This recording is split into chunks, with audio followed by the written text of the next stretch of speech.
Recording is on. Just so everyone knows. Sorry, Scott, I can't unblur the background for some reason. I mean, I'll be sharing a screen soon, so yeah.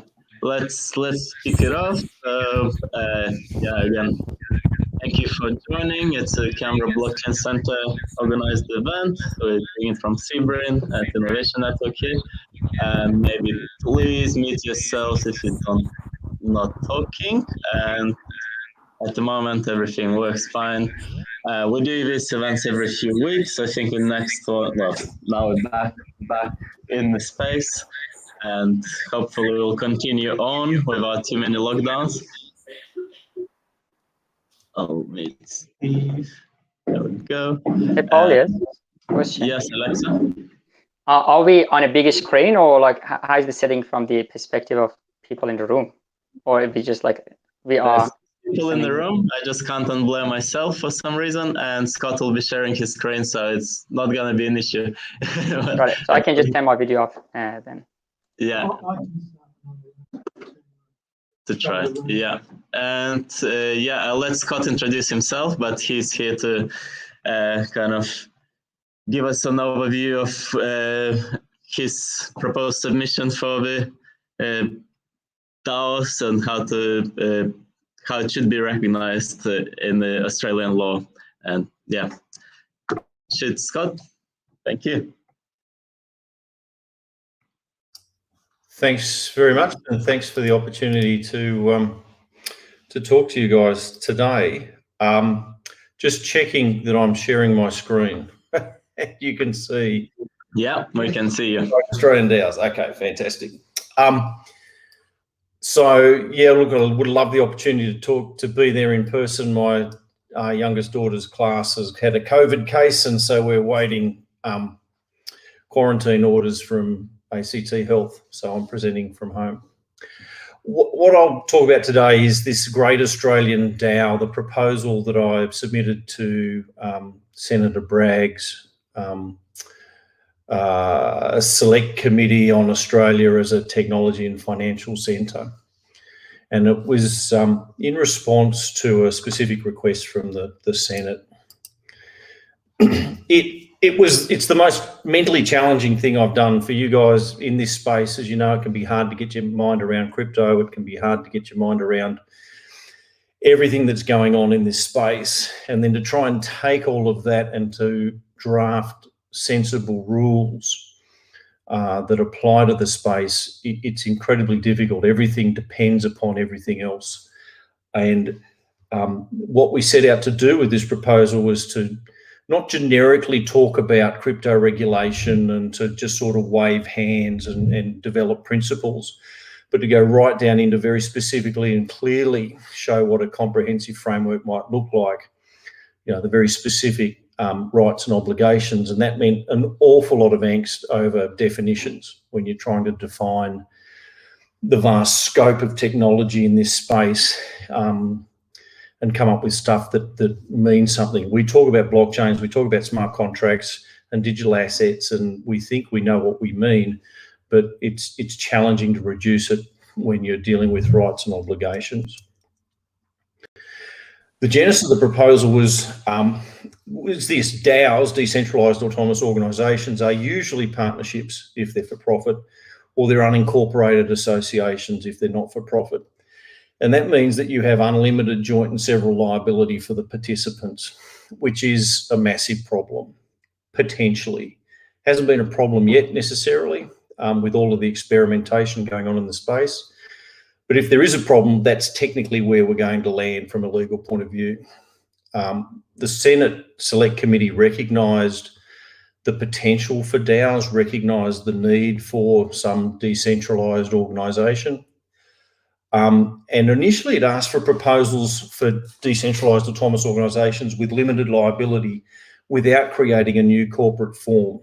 At that time it was felt that delving into the Corps Act and doing all the negotiations necessary between the states to change the laws was prohibitive.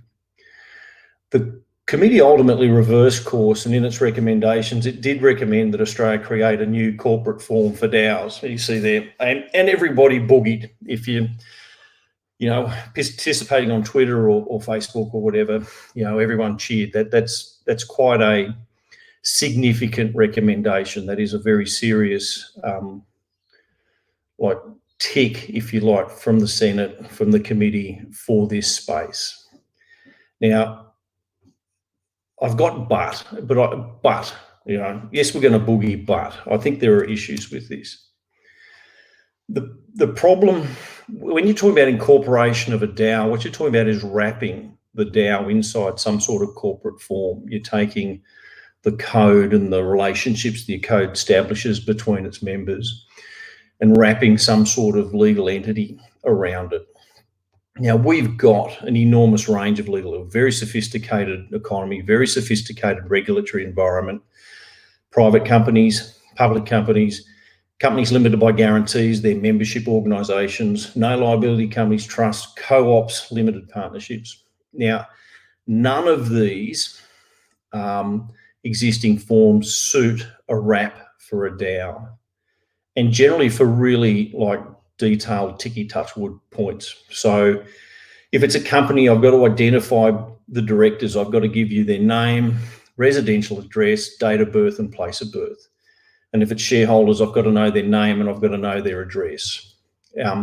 Those two things make it very difficult to slide a DAO inside a company in Australia, because I won't know who are the members of the DAO.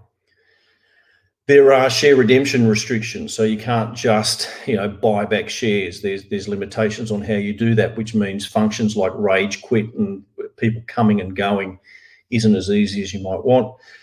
Co-ops have a democratic principle, one person, one vote. That's really hard if I'm not even sure if 3 separate addresses that are members of my DAO are in fact controlled by one person. You've got prohibitions on unregistered public offers. Part of the problem with a DAO is you're raising money from the public generally. They're anonymous people, you don't know them. That means it's a public offer, which means it probably needs a prospectus. And if you're dealing with a partnership, you're a managed investment scheme, which has its own additional levels of complexity. Then there's winding up rules. If I want to wind up the entity, especially not-for-profits, if I try and use a public company limited by guarantee, a membership body, they can't distribute the assets to members. They can only distribute it to a like-minded body.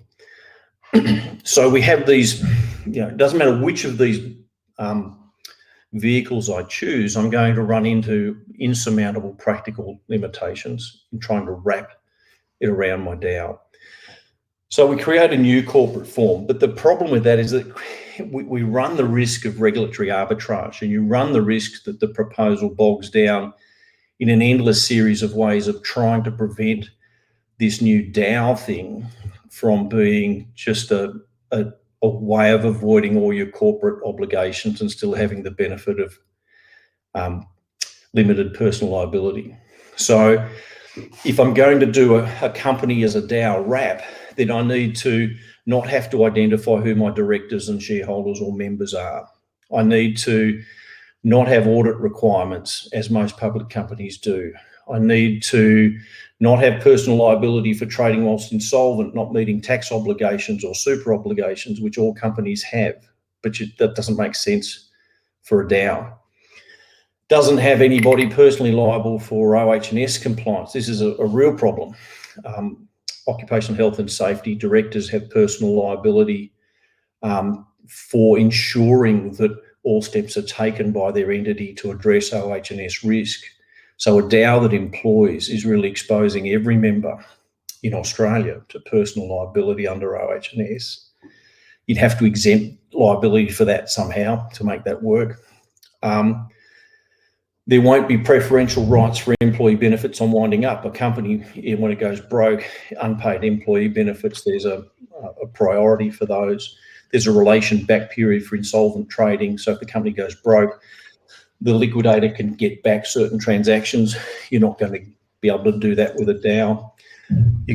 rules against phoenixing, these directors that rise companies up, incur debts, shut it down, rise up a new company, phoenixing and promoter disqualifications. Restrictions on public offers and prospectuses, and doesn't regulate share redemptions and buybacks, right? I want to be able to come and go as I want and take my money back out. All of those things are going to have to be addressed, and it's going to be really weird about how you address them. And the risk you end up with is either two choices. You end up with, as I said, a wooden bridge made out of steel. When they first started using steel for construction, they built stuff that looked like stuff they already knew. It took ages before you built something out of steel that you couldn't build out of wood. Well, this technology is new. This technology allows for massive social scaling. And we don't want to simply have a different version of a company that is slightly automated in how it deals with its members. That doesn't seem to be big bang for buck, but it's the risk that you run. The second option is you get told to wear shoes and not carpet the world. What that means is that if personal liability, if limited liability is what you care about as a member, well, you can simply engage in DAOs through a company. You can create your own company. You can be the only shareholder, the only director, and it can be your vehicle for participation in DAOs. And hey presto, you've got limited liability. And all that might be needed for that to work is a slightly lighter form of company in Australia. Look, so what I put to the Senate was a bolder alternative, one based upon a corporate form that not many people are aware of, isn't widely used, but in my day as a lawyer, we used it for some transactions, and it's called an unincorporated joint venture. It's not a partnership. Properly structured, they're not partnerships. And the differences are you share outputs, not profit. You bear your own costs. You retain your own assets. You control your own employees. You can't bind each other. You pay your own tax. You maintain your own insurance. You have several liability to third parties. That means you are liable to third parties for your conduct. And you have no limited liability to your co-venturers. So this is a coming together. It's using stuff that you own and your own skills and talents and resources to jointly create something and sharing the outputs of it, which all of you will instantly recognise that sounds a lot like users of a blockchain, sounds a lot like miners, sounds a lot like validators, right? It's their own machines running their own code, but together they create this thing called the blockchain. And this is potentially a better model where what we're caring about is stuff that are going to allow us to socially scale. And the key point here is that it's not just DAOs that we're trying to solve problems for, right? What we understand as DAOs, these little smart contracts running on blockchains, the chains themselves, many of them are just larger DAOs, right? They have their own voting rights, they have their own governance, and that makes them, in that sense, another form of decentralized autonomous organization. And the chains themselves have the same or greater legal challenges as DAOs, right? We don't know yet what is a blockchain in a legal sense. What's the relationship between members? Is there any relationship? Is it based on contract? Is it based on tort? Are there equitable obligations? What's the relationship between members and third parties? What's the relationship with regulators, tax officers, and the state in general, right? We don't know. We're kind of assuming at the moment, we're just assuming that it kind of doesn't matter, but at some point it will matter. At some point, someone's going to come on and go, this big blockchain here is really a common enterprise between all of its members. Or this blockchain here is really a money services business being run by all of its members. And at that point, the whole decentralization argument starts to unravel. To solve these issues, we need to address not only the underlying tech, the blockchains themselves, the networks, but the smart contracts, the digital assets, the exchanges, the developers, and to some extent even the oracles. And what I've argued is that these are best treated or best solved by treating the users of desirable chains as members of an unincorporated joint venture with limited liability. Now, desirable change. The problem is, as you guys know, not all blockchains are equal or of equal merit. There's a huge range of technology in terms of how these networks do what they do. And my argument is that we should only be accommodating those technologies that promise the core benefit of blockchains and smart contracts, which is a new social scaling institution. The promise is that through code and through economic incentives, we can organise complete strangers to collaborate across time and space and outside clan and kin in a way that doesn't require middlemen, doesn't require some new bureaucracy, doesn't require police, doesn't require lawyers, doesn't require accountants, just requires people to run the code. That's the promise, more with less. And the ones that best meet this need are these decentralised public permissionless chains. And for our purposes, we define what we call decentralised public networks. This was our effort at defining what we meant by, in inverted commas, a good blockchain, a decentralised network.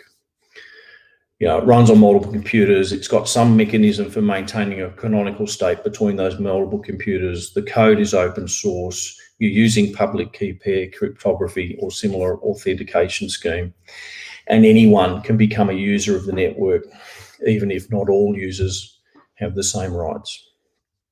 And the issue here is that if you're using such a network, you've made a choice. We're saying to the government, give us laws that say we've made a choice to use these networks, this open source code running on multiple computers, and we've made a choice to use this, and we're going to trust the code and we're going to self-police, and therefore give us limited recourse to the law, give everyone limited recourse. And the reason for that is that if you have recourse to the law, then you are going to drive things towards a centralisation point. If I want to destroy this decentralised computing network in its tracks, the best way to do it is to give users rights, to make everybody a fiduciary, to impose tortious obligations on everybody, to make everybody, as in with a company where members are bound, the constitution constitutes a contract between the members and each other member, and between the member and the company.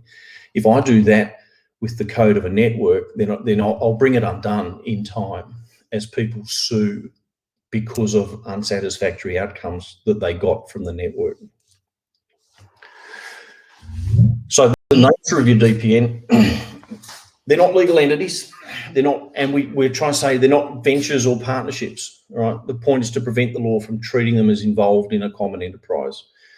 You don't want someone to throw their arms right around the whole network and say, this is a thing, this is one thing that we can regulate or that we can impose obligations on. For obvious reasons, we're saying they can't hold property other than the digital assets they control. This is consistent with the unincorporated joint venture model. It's the members themselves. To the extent that there's something in the real world to do or to have or to hold, then the members do it as part of their contribution to the network. And a little bit here to make sure that, because this is Australia, we didn't want the state governments running off and suddenly imposing, for God's sake, stamp duty or something, some form of tax on these entities. You note, just going back to this definition, that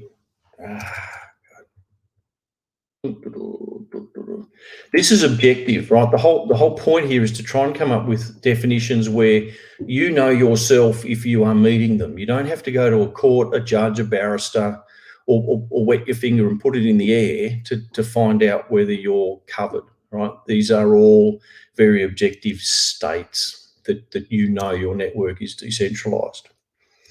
And so what we wanted, therefore, you couldn't launch completely decentralised from the get-go. And so we've included in the proposal that you'd have 24 months to grow your network to the point where it's objectively decentralised because it's got more than 20 independent operators. And 2 years is a reasonable time frame to make that happen. And if you don't make that happen within that time frame, you lose your status as a decentralised public network. Having defined the networks, we could then talk about the smart contracts that run on the networks.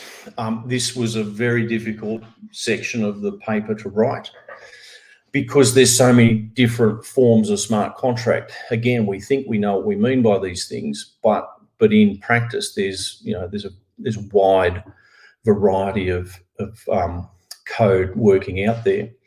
And so we decided on three different types of smart contracts. One is a network smart contract where it's any user of the network can interact with it. Its code is open source and it can't be changed or disabled except through a governance process that all users of the network are able to participate in. Now, that contract is indistinguishable from the network on which it runs. You would then have a contract which is a community smart contract where the code is open source, but it can be changed by a subset of the network's users. Is everything okay? Yep. And finally, there's a developer smart contract where, okay, it's a smart contract. It's neither a network nor a community smart contract. And part of the problem is that some of the code is closed source and the developers or promoters retain preferential rights to unilaterally edit or disable the contract. Now, if we class the contracts in this way, we get this wonderful breakdown of legal characteristics for it. If it's a network smart contract, well, then you're just part of the network and we can treat you as part of the network. If you're a community smart contract, and this is what most DAOs would be under our model, then what we're saying is that there would, instead of a new corporate form, the DAO would be treated as a special type of user of the network. We have to create this thing that can own, in inverted commas, the digital assets because it can control them independent of the users. But it's not a secret. It's not a separate legal entity. It's more like physically like a safe deposit box, or Nick Szabo's original conception of a vending machine. You know, it's not its own thing in a legal sense, but it has its own control of the digital assets. Progressing from smart contracts to users, then we can say this wasn't particularly, again, easy to do because any person who holds a private key used to interact with the network becomes a user, and anyone who controls a computer or device that holds a private key used to interact with that network becomes a user. We needed to give.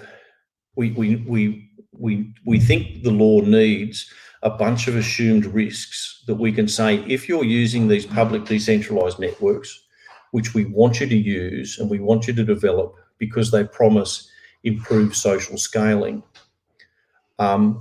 then you are deemed to have consented to a bunch of risks in using these networks. And those risks are any risk associated with using the network to mediate your dealings with other users, and the public disclosure that's involved in your personal data arising from anyone's use of the network. Privacy law has this particular problem of express consent, which you simply can't get easily out of a decentralized system that anyone can join. We also recommended that, a la Wyoming, that there be an express prohibition on any person ever being compelled to reveal the private key. That means we need to think about the relationship between the users on the network. So we've got decentralized public networks, we've got smart contracts that run on these networks, we've got people who have a public-private key pair to access these networks. And now we need to clarify the relationship between them. And what we've suggested is there isn't one. As far as possible, we want there to be no legal relationship of any kind existing between the users of these decentralized public networks, whether as agent, partner, trustee, employee, co-venturer, or contractor. No user is answerable to any other user of the network for their network conduct. No user has any right or authority to bind any other user. No user is ever liable to any other user for the performance, function, or reliability of the network. Now, we need that absence of legal relationship, because if there is a legal relationship, the problem that we will have is people cross-suing each other. in the same way that companies get sued by their members and members of companies sue other members, the minority sues the majority, etc. You will end up with court disputes that will inevitably collapse your decentralized system into some centralized point. That liability will naturally coalesce into a single point. It will just make sense that somebody bears that liability and no one else does. And so we want an express recognition that if you're using these types of networks, that there is no legal relationship. You're just using the network. You've got access to the open source code. It runs on a whole bunch of machines. That's just the way it should be.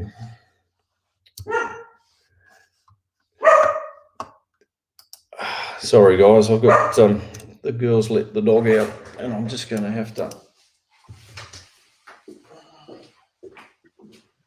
All good, all good, Scott.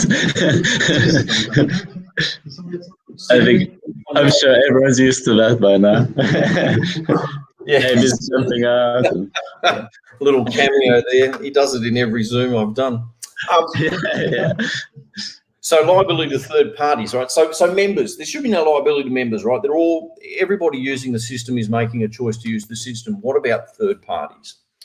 Well, there should be a distinction between the stuff that's done on-chain versus on-chain. And the definitions we've chose were network conduct versus personal conduct. So network conduct is effectively anything you do with your key pair.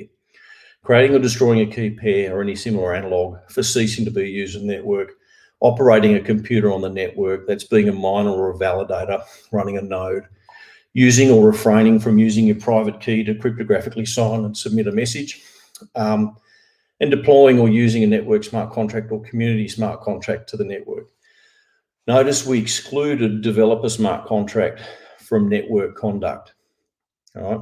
Because the developer, the way we saw it, if the developer is maintaining control of the contract, then really what you're dealing with is them through code. You're not dealing with the code or the network. And then personal conduct is anything that's not network conduct. And the part of the struggle here was to come up with characteristics, again, that were objective, that you would know in the real world in real time whether you're engaging in network conduct or not. You don't want to have to go off to a barrister and pay $10,000 per day for a piece of advice about whether what you did is or is not or maybe or could be network conduct. You don't want to have to go to court to resolve that issue. You want it to be something that you know objectively from your day-to-day experience.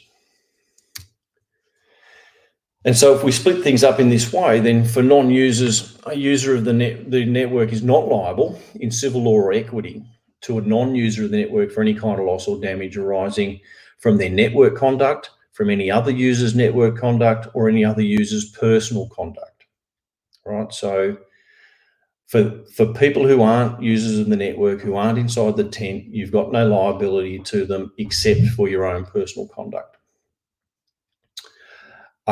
And a user who contracts with anyone to engage or refrain from engaging in network conduct has created such a contract and is bound by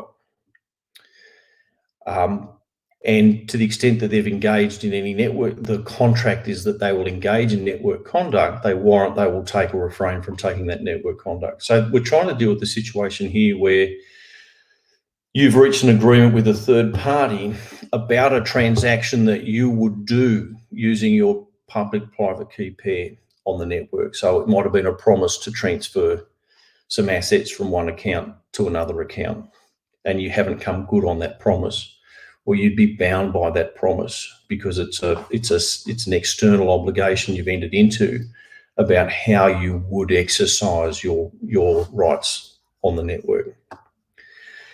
And as per usual, where we're dealing with limitations of liability, there's no exemption for crime or fraud. So we've spoken about digital assets. Again, we then collapse down from, we've done networks, we've done smart contracts, we've done users, and now we're down to the digital assets that exist on these networks. We needed to define them. There's a huge range of digital assets. There's many flavors, and I'm sure there'll be many new flavors to come. We chose a scheme that was partly modeled on what existed in the UK or what the UK regulators had come up with, but we added a fifth, which is ownership tokens. We didn't think that there was anyone had sensibly split out these tokens that are not security tokens, but they embody rights or claims to tangible or intangible property. Right? There's something. It's a NFTs, for instance, weren't, we thought, properly dealt with in the other types of digital asset. Now, we treat digital assets as being property. We're comfortable with the idea that these things are real and they belong to us and we can sell them to others, and real money appears in an account on our exchange when we do so. But in fact, it's still not settled whether they're property and what sort of property they are. And there would be probably types of technology where the digital asset is not a form of property, right? This is one of the reasons why the decentralized public network is an important definition, because such a network, the assets on such a network is probably property, right? It's probably identifiable, alienable, and certain enough to be treated as property. But the more condensed the network comes, the more it's decentralized in name only, the more it all just operates on one server controlled by one person. You probably don't have property rights anymore. It's probably just back to being data and maybe some, series of rights and obligations, but not property. So we've got digital assets that exist on public networks. We're saying they exist the moment it becomes controlled by a user. It doesn't exist until it first becomes controlled by a user, and ceases to exist the moment it ceases to be controlled by any user. That was... These are special rules that we need for these digital assets, because there are these people who've got, there's technologies where the Bitcoin kind of exists, just hasn't been mined yet, right? Ripple has the problem with its particular tech where it's created it all at once. There are other types of technology where the digital asset exists. It sort of exists in escrow, or it's in some network account that hasn't yet been distributed to any user. And if we treat that asset as existing, we can end up with perverse tax consequences when the asset's actually distributed. So it's better to just treat it as not existing unless it is controlled by a user. We had the particular problem of our assets. At common law of property, you have to distinguish between property that is a thing you own versus a right that you assert. Shows as in action versus shows as in possession. And we chose to call digital assets a shows in possession. It seemed to us that they're not a right you assert against anybody. The whole nature of a decentralized public network is such that it turns what might otherwise be just a bit of data on someone's network into something that is a piece of property you control.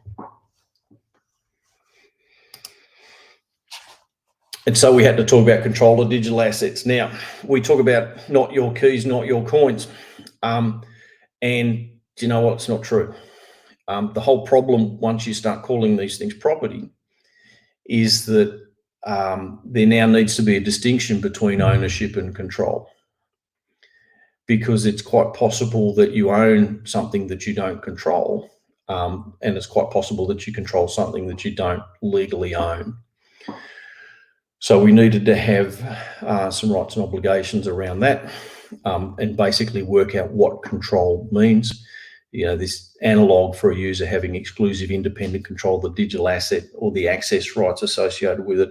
It becomes drastically complicated with smart contracts where I'm staking my assets and doing all, putting them into escrow and doing all sorts of wonderful things with them. And we think that we've come up with terms that are reasonably flexible enough to deal with that particular problem, which is you might have staked your asset, but it's still yours because you've got the right to drag it back, right? And therefore, we need to talk about ownership of digital assets. There are circumstances in which people can come to have ownership of your asset in a way where they ought not be able to say they've got control of it and therefore ownership, right? This is the old equitable concept of a good faith acquirer without notice of prior claims. And this is part of the protection that's necessary in this space against scammers, against fraud, and against custodians behaving badly. If you give your coins over to someone for a particular purpose, that it's not made use of for some other purpose, and also that they can't call it your coins. Oh, sorry, they can't call your coins theirs just because they're in an account they control. You would, you know, we all have that feeling that any assets that you have on an exchange are still your assets. But actually, from the chain's point of view, they're not. They're in a wallet, or they're in an account that's controlled by the exchange. This is why all exchanges look like whales on every chain. But legally, they're not the exchange's coins. Or legally, you wouldn't want them to be the exchange's coins. And so we need rules to deal with that. And therefore, we've got custodians. And importantly, we've got the concept for this conversation of DAOs, a community smart contract in respect of the digital assets it controls because of the user's interactions with the contract. So that the community smart contract, we're saying, is a custodian of the assets. Because they're a special type of user, we needed special rules to confirm that as custodian, it simply holds the assets subject to the operation of its code. Right. So normally if I say someone's a custodian, I'm going to invite things like contract law, bailey arrangements. I'm going to invite particularly fiduciary duties, trustee, that sort of concept. And as per our ethic, we don't want the community smart contract. You don't want the DAO to be treated as a trustee of the assets that are within the control of its code. And so as a special use case, as a special type of user, community smart contract in its role as a custodian, we're saying it holds the digital assets it controls subject only to its code and the performance of the network. And no user has any claim against anybody in respect of the loss suffered because of the community smart contract's custody of non-custody of the digital assets, right? You're not, just, if your assets go missing from a community smart contract, then you can't go sue the developers. You can't go sue, people that might have done that. That's the ethic of this particular proposal. And finally, we needed to do something for developers. We felt we thought developers should have limited liability for their open source code. So if what I'm doing is publishing open source code that people can use or not use to their heart's content, well, then they shouldn't have liability for it.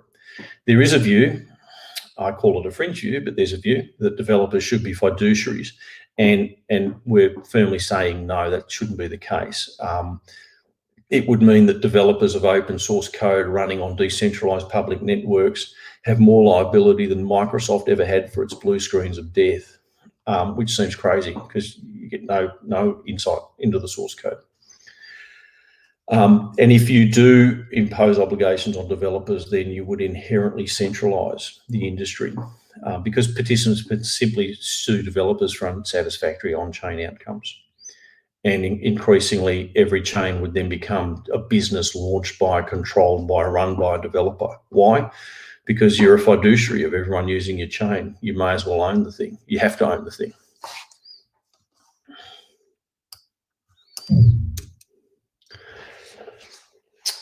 So we've reached the end. That's the proposal in a nutshell. And the core of the proposal is this concept of decentralized public network. We're taking the unincorporated joint venture model and using the definition of decentralized public network to say things that fit this definition should be a special type of unincorporated joint venture. Under this model, the code is the network's rules. The users have no liability to each other and limited liability to third parties for their participation in the network, excluding crime and fraud.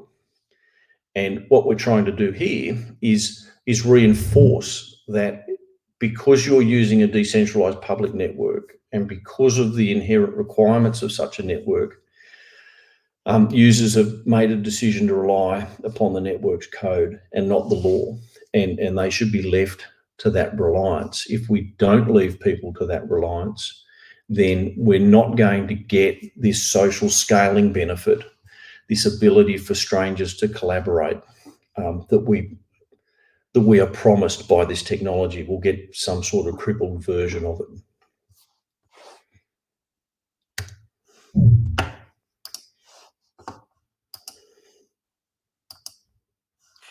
And that's my presentation. Thank you, Scott. Like, fascinating. That's so like I was glued to the presentation. It was awesome. I don't know, like I don't know if anyone found it boring or not. Have you ever get the chance to present it to your students at NU? I've presented bits of it to students, but you know they're forced to listen to my lectures, so it's not quite the same.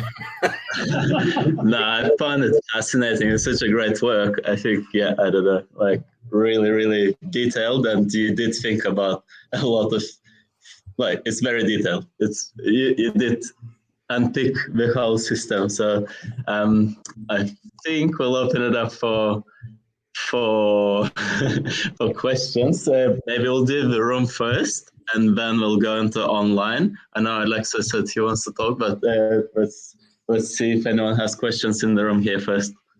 Sure. Let's just first check. You should be able to see us now, Scott, on one of the SC one. Maybe I'll need to put the noise on so it picks up. Can you hear us when we speak back from here, Scott? I couldn't hear that question. Okay. No, he couldn't hear you. Okay. Can you hear me now, Scott? Yes, I can. Excellent. Well, we're getting the vision sorted. We'll just turn this second monitor on. Are you there? Yep. Yeah. Excellent. Thanks very much for your presentation. Awesome. My head hurts.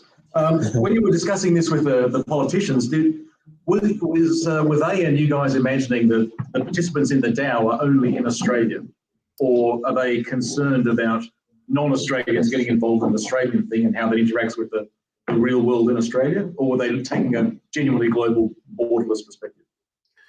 I think they were agnostic as to whether it's based in Australia or overseas. From my point of view, in terms of how we thought when we did the proposal, it was about trying to unlock the value for Australia in Australia, right? An enormously new set of complications arise if you want to try and deal with stuff internationally, and you're not going to be able to prevent people from doing that, right? So if someone goes and incorporates a DAO in Wyoming under their new laws and Australian participates in that, well, you know, the government's not going to have much of a say in that.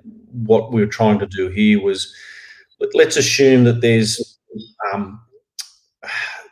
so the focus of my research particularly is on trying to pick a problem and develop a blockchain smart contract solution to it, and generally Australian based, right? There are things that are wrong with the Australian system that you're trying to fix with a different set of technology, and the problems that we come up against in that research are the sorts of problems that have fueled this particular proposal. So this one's very much, you know, make it easy for Australia to have proper projects and not for the project to be overseas and for Australians to be dealing in overseas projects. Makes sense, but is there not an internal sort of contradiction between focusing on an international borderless thing and Australia at the same time? Like, doesn't one obviate the consideration? Well, not all uses for blockchain are going to be international and borderless, right? Okay. Okay, cool, thanks. So for instance, one of our projects was called Digital Cows. It was about a market, 24/365 market for trading interests in cows in Australia. It's not, right? And we'd want it based in Australia. I don't want a 24/365 market for trading cows in Australia based in Singapore. Why not? Because I'm Australian. The whole point of this was to attract these technologies and these projects to Australia, for Australia to be a hub, a destination jurisdiction for those projects. Fair enough. So I guess initially we had to accept the fact that it's going to be wooden bridges made out of steel. Like, we just have to accept that it's going to be a solution looking for a problem until finally the hive mind creates something genuine and unique. And your objective is to not get legislation in the way to sort of prevent that creativity occurring. Yeah, look, my object is to have it happen here in Australia. I don't want to launch my projects. I don't want to have to launch my projects in Singapore or the Jersey Isles or, any of the other, weird and wonderful jurisdictions. Cool. Thank you. Yeah, I'm saying so. First of all, Scott, thank you so much for taking us through that. It's, I think, as I mentioned when we had a chat, I think you are so far ahead of the debate that I doubt that members of the committee would have fully comprehended how comprehensively you have thought about it, and also how well you both understand the technology and the law. I think seriously impressive piece of work, and really appreciate you taking the time to come and talk to us about it. I sort of agree with that hammering the square peg into a round hole challenge that we have, and we're building motorised carriages which look like horse-drawn carriages at the moment, rather, to use a different analogy. The interesting thing is that I don't think there's any particular good precedents here in Australia. We talked that in the US they have something called a limited liability company, which is pretty much an empty vessel that you can build things, and it's quite adaptable to do what Wyoming's done. And in fact, Wyoming actually invented it. In some jurisdictions, you can probably play a bit more with limited partnerships than you can in Australia. So I really like the approach you've taken, where you go back to first principles. Yeah. And I think, to reflect on Australia, the Commonwealth wants to regulate everything, so they want it to be run by a corporation, which makes it easy. We don't really have the diversity of entities that you find. Even if you go across to New Zealand, there are more types of corporate entity in New Zealand than Australia. And I think that's because they haven't had that corporations and all that. The politics and the constitutional angles and all those things. Yeah, so we have we've got a couple of limitations. So this particular proposal, in my view, the Commonwealth could enact Australia-wide easily through its telecommunications and postal power, which is the same power it uses to regulate the internet. So you're basically saying users of this type of technology, this type of connective technology, have these rights and obligations. I think it's completely doable. The challenge in Australia is the states, the Commonwealth has power over corporations formed within the Commonwealth, and the states therefore have the control over whether a corporation gets formed.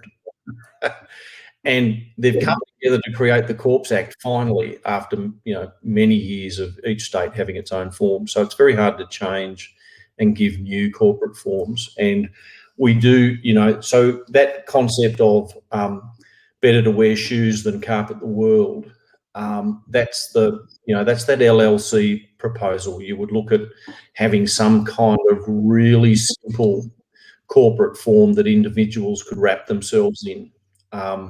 The challenge in Australia is such a corporate form to be used for which then becomes a tax revenue leakage from the government. So that has its own challenges in Australia. Of course, Wyoming is just a state competing against other states. It's its own form of regulatory arbitrage, whereas Australia is looking at a national corps law. That's a very different dynamic. It is, but I do think there's some opportunities because each state still has the ability to create new corporate forms. They have standardised the cooperatives, forms for associations and other things. So I think long term the Commonwealth regulating makes sense. I suspect it's going to take a long time for that to go through. Well, so actually co-ops is my, if you're going to have a corporate vehicle, co-ops is my preferred vehicle. Yeah. A co-op where you didn't have to have extra members and you didn't have to have a board, and while every member had to participate, you didn't have to have one vote for every member. Right? They're reasonably simple changes, and it's dealing with co-ops, not Corps Act generally.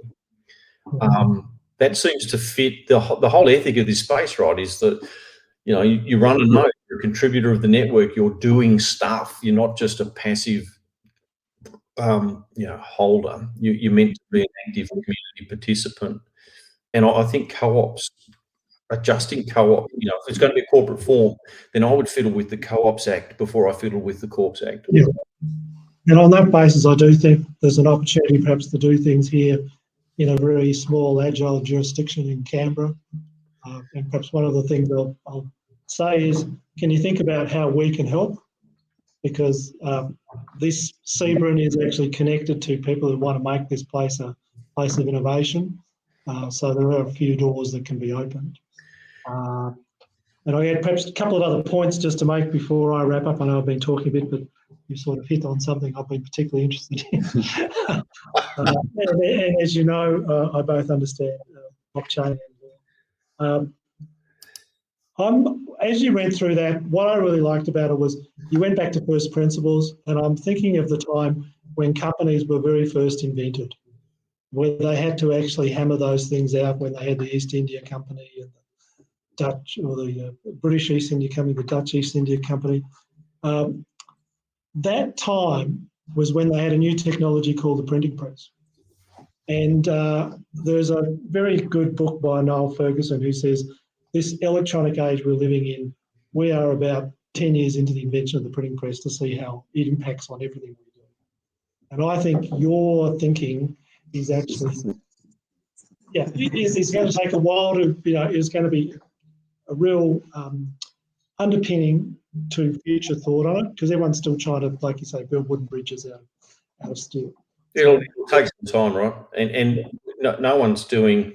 We're still experimenting, right? As much as the space is still small, the number of active participants is still small, and the range of stuff that it's being used for is still, And the last thing I conclude with is CVC's actually been looking at setting itself up as a DAO, because we're basically just a club. Yep. One of the issues we have is that the templates don't lend themselves to the legal forms, because the templates are all about weighted voting, and in a club we have to have equal voting. So one of our little challenges, but look, we're really keen to keep hearing from you, talking to you, and doing what we can to help what I think has been a really fantastic effort on your part, and something just really appreciate. Well, if we could get the year of people in ACT government, that would be exciting, because it should be a jurisdiction where you can experiment. Yeah. We'll get there. Yeah, we'll start the conversation. Thank you. Thanks, man. You go. Yeah. No. Okay.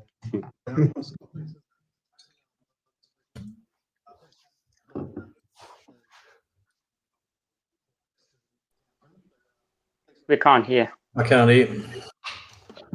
Can you hear us now? I can hear. Okay, yes. Scott, Doug Robinson speaking here. Thanks for the fantastic presentation. Can you hear us there now? I can. Thank you very much. Yeah, excellent. I've had more a comment than a question. So I was intrigued with the code of conduct portion of it. That's definitely something I would like to hear more about. Whether there's an opportunity or for your future talks, where you talk about where there would be no code of conduct, but then you go on to talk about the network code of conduct and the personal code of conduct. I found that quite interesting, the conflict there. And if there is no code of conduct, defining crimes and fraud and what laws that would be based on, given there's probably different laws between the states in Australia, I found all that would be a quite interesting area that probably do some more explanation for a simple fool like me. But as a comment, I found all that part of it intriguing. So thanks for your excellent presentation. You're welcome. Thank you.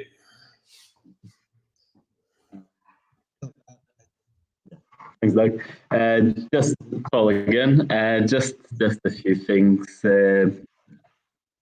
I just wondered how does looking like how are they looked at in law at the moment? Are they breaking the law, or are they just not recognized?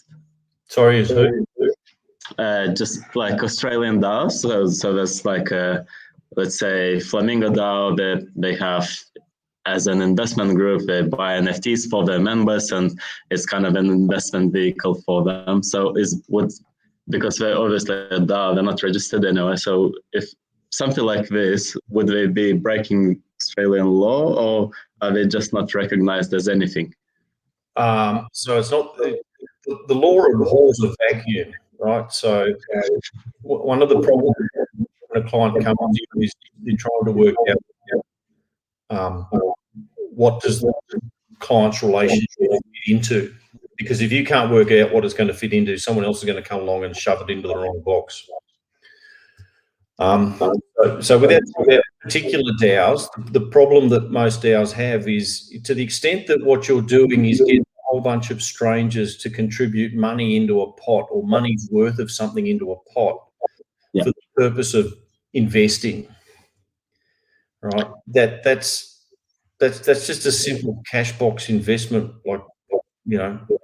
It feels like you're doing something different, but you and your mates talk to each other and go, let's put together some money together into a pool, and we'll invest it in some shares, right? And we pool it because it means we get meaningful proportions of certain shares, and we can diversify and all that sort of stuff, right? An investment club, that's fine because it's small and it's private. You can raise, I think it's 2 million over 12 months from less than 20 people. Might be up to 50 people now. And there's no problem. The law's simply not interested in that. But what the DAOs are doing is raising it publicly from complete strangers, from thousands of different people. And that really would constitute a public offering of a managed investment, an interest in a managed investment scheme. And so they're probably unregistered offerings of managed investment scheme interests. Probably. Thank you. And I had a few. So I'll go one step further. The problem with the managed investment scheme rules is not only are you not registered, but you're not registrable. Like the way the rules are set up, you need an independent trustee, you need an independent manager, and both need to have AFSL licenses for holding the assets that they manage. And that's one reason why in this space, as in lots of spaces, what you try and do is structure it as a corporate form, because a company can sell its own shares without an AFSL. The managed investment scheme can't issue interest in itself without somebody holding an AFSL. So the problem with DAOs is even if you wanted to comply, you can't. Yeah, thank you. And so when you're talking about a reasonable decentralization, is there a kind of, do you have any thoughts of what that would look like? So we put it in the legislation, right? In our proposed legislation, we said it's 20. 20, yeah. I thought that. Machines of the independent owners, right? And the reason we chose 20 is that's a number that's common in Australian law for the lawful size of a partnership. Used to be the lawful size of a private company. The number of employees you can have and still be a small business. All this type. The 20 crops up reasonably regularly. Cool. Right. So, and the ethic there is that if you've got less than 20 people in your chain, then you don't need the blockchain to do your social scaling, right? These are people who can get together in a room and make stuff happen and know each other, and you're not doing anything wonderful and special if all you're doing is allowing 20 people to collaborate. What you probably are, you're probably running an illegal price fixing cartel or something like that. The true strength of this technology is when you get thousands, hundreds of thousands of complete strangers being able to come together and do something with common, energy. That's the the wonderful thing that we should unlock. Yeah, I'll open it up for the online participants. So Alexa, you've been waiting for a long time. I think you can unmute yourself if you want. Yeah, thank you so much. Tuning in from Melbourne. Really enjoyed listening. I don't have a background in law, but it was fascinating how detailed and comprehensible it was for me. Thank you so much for that.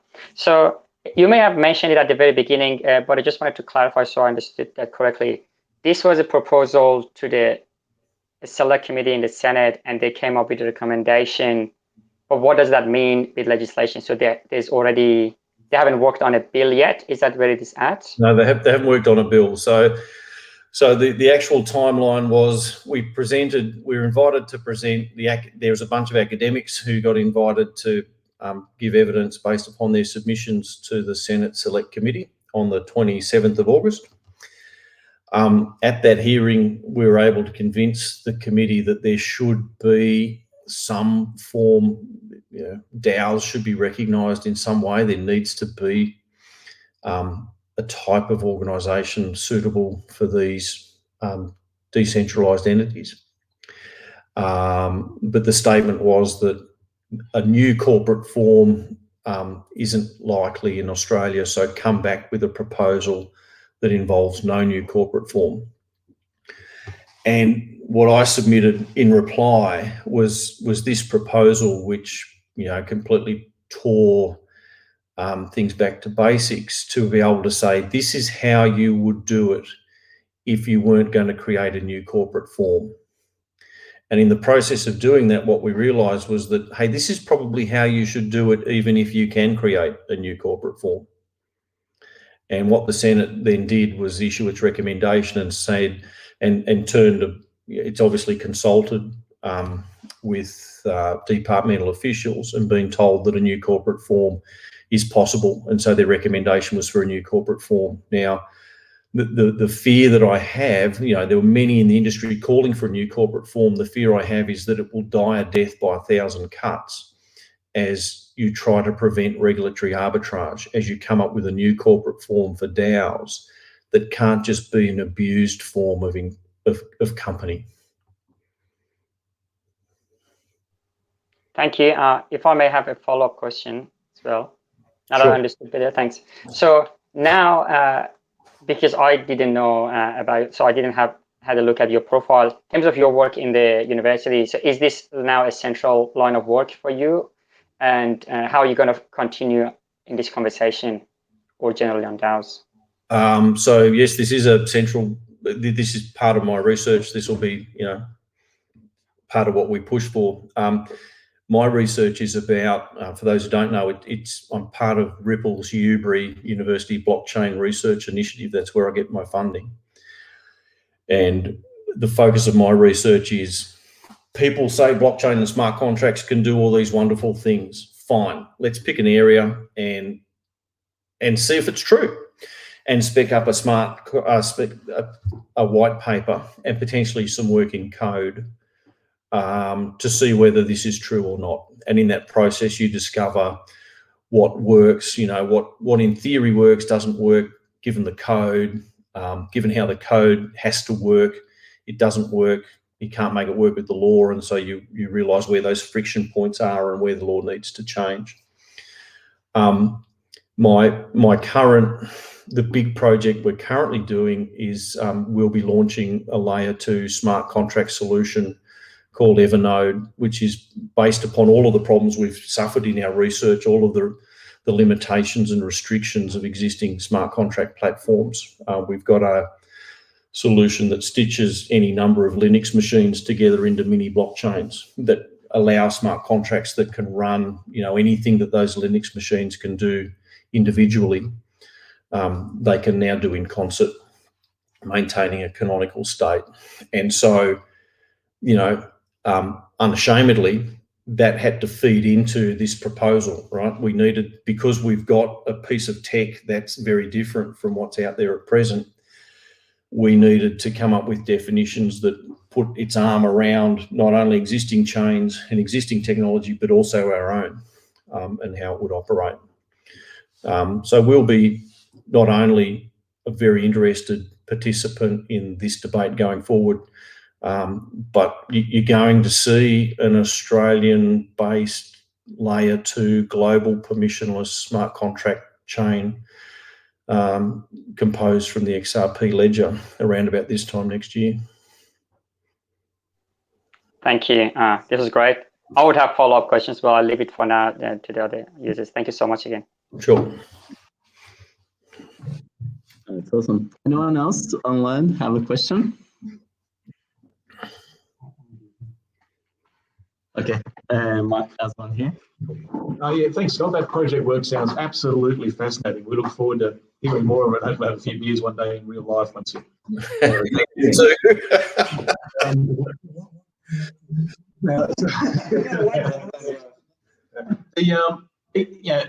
know it's difficult to not be too cynical about our government and its relationship with its own citizens, in particular with reference to online anonymity. It didn't make it into your presentation, but did the Senate committee or someone within it turn their mind to sort of jumping the shark? This group of strangers came together to channel resources for a common project and interacting with the real world to buy a constitution, and projecting forward to another bunch of strangers coming together with a common cause, let's call it ISIS DAO, to interact with the real world in a different way, and how possible kind of forms and structures and checks and balances can enable one but detect the other in a way that nobble the concept. Yep. It's you hit upon the core problem with this technology. We're going to have, I call it the problem of the peer-to-peer world versus the open world. Our laws, we've actually become desensitized to how much our governments have become fascist, and fascist in the sense of using the private sector to do the public sector duty. And so the government wants a throat to choke. It wants to regulate everything, but it doesn't have the resources to regulate everything. So what it does, it regulates a particular choke point. Can't regulate online behaviour, so I'm going to regulate ISO. All right. Can't regulate how you spend your money, so I'm going to require the banks to go through this ridiculous amount of KYC and travel rule and AML rubbish. And even when they break those laws, I'm going to fine them, but I'm not really going to care that much about them, because I don't want the banks not to exist. I just want to smack them enough to make sure they keep reporting on my citizens. Now we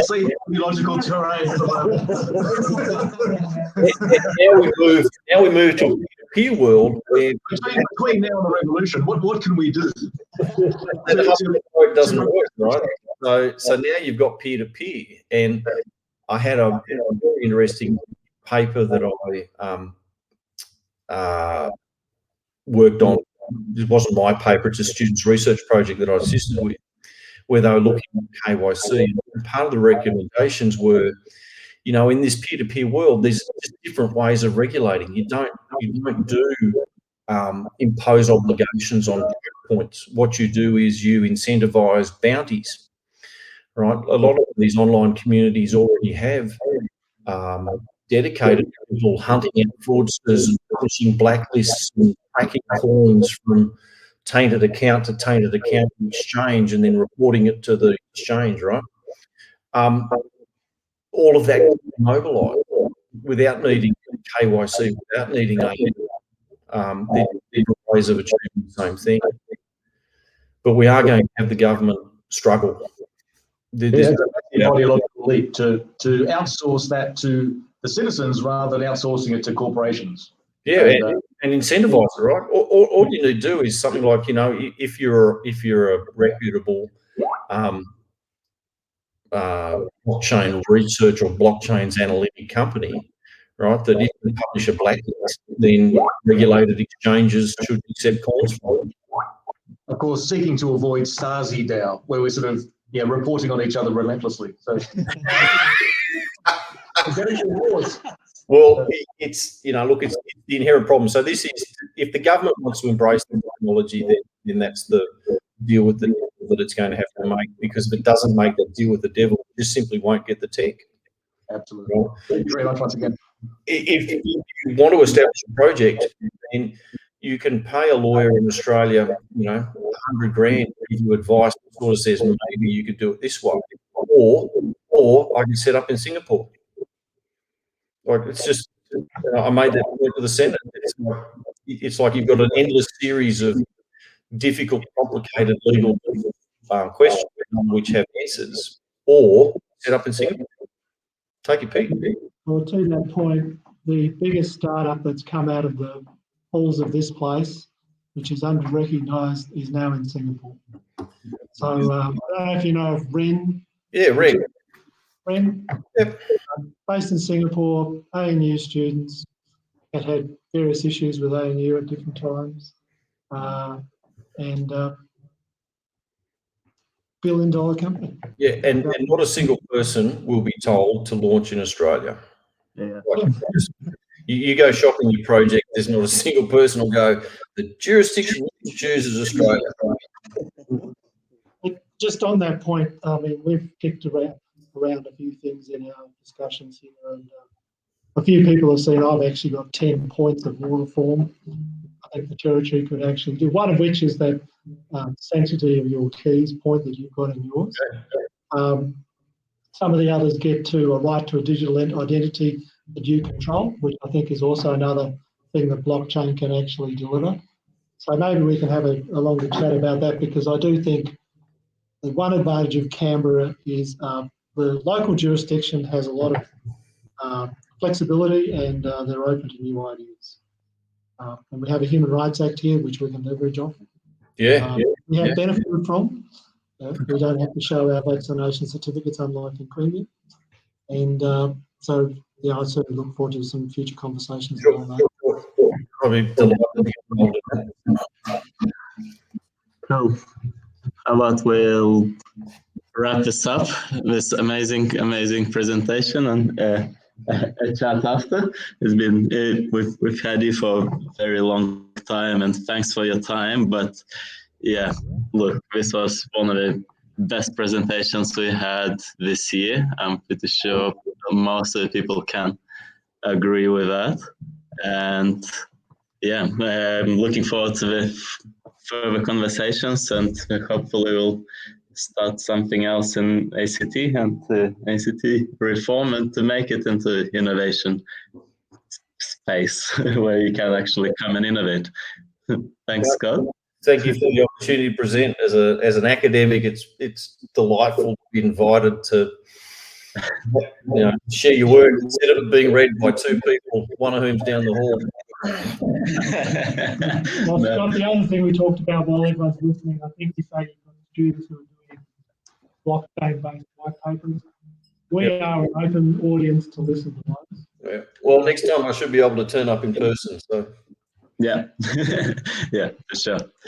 Thanks again. We'll let you go, and we will see you soon, I guess. Good on you. Yeah. Thanks, guys. Good luck with your COVID. Hopefully no COVID, and your family's fine too. Hopefully, indeed. Yeah. All right. Cheers, guys.